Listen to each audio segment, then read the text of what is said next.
آموزش بیسکویت لیدی فینگر. مواد لازم: 100 عدد تخم مرغ، 90 گرم شکر، 105 گرم آرد، نمک 1 پینچ و وانیل چند قطره. ابتدا سفیده و زرد را از هم جدا کنید. سفیده رو با نمک و نصفی از شکر اونقدر بزنید که کاملا فرم بشه و از ظرف بیرون نریزه.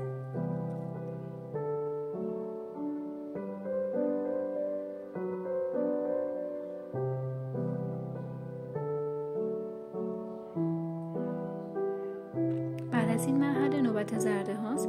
زرده ها رو با وانیل و مابقی شکر بزنید تا کرمی رنگ بشه.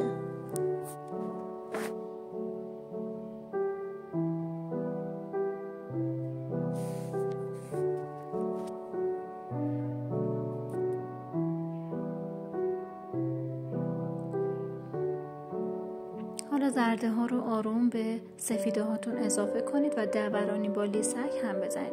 تو این مرحله دیگه لازم نیست از همزن برقی استفاده کنید.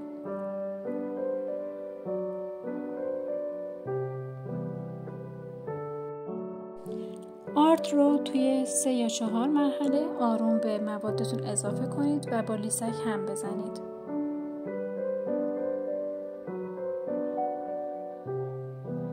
مایه رو داخل قیف بریزید، احتیاجی به ماسوره ندارید. نوک قیف رو با قیچی ببرید و فشرده داخل سینی که از قبل کاغذ روغنی پهن کردید پایپ کنید. سینی رو برای 1 ربع داخل فری که از قبل گرم کردید بگذارید با حرارت ملایم. اگر خواستید که بیسکویت‌های ترد و خشک‌تری داشته باشید حرارت رو خیلی پایین بیارید و 1 ربع تا 20 دقیقه دیگه داخل فر بگذارید بمونن. نوش جان.